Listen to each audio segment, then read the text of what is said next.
Hello everyone, welcome to Sunday shorts. জায়গাটা চিনতে পারছেন কি? কোথায় আবার? ধর্মতলা গেছিলাম আমরা।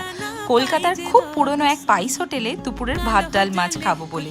এই যে হোটেল সিদ্ধেশ্বরী আশ্রম, 1938 সালে বানানো, অর্থাৎ স্বাধীনতারও আগে।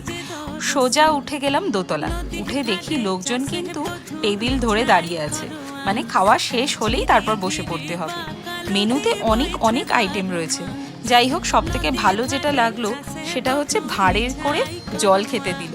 তারপর চলে এলো ভাত, ডাল, ঝুরিও আলু ভাজা ও মাছের মাথা দিয়ে একটা তরকারি, তারপর চিংড়ি মাছ মালাইকারি, চিংড়ির সাইজ ভালো ছিল কিন্তু, পমফ্রেট, তারপরে খেলাম মাটন, আর শেষে সব থেকে স্টার মিষ্টি দই। যা স্বাদ কি বলবো! এত কিছু খেয়ে আমাদের পার হেড কিন্তু পড়েছিল ওই 400 টাকার মতো।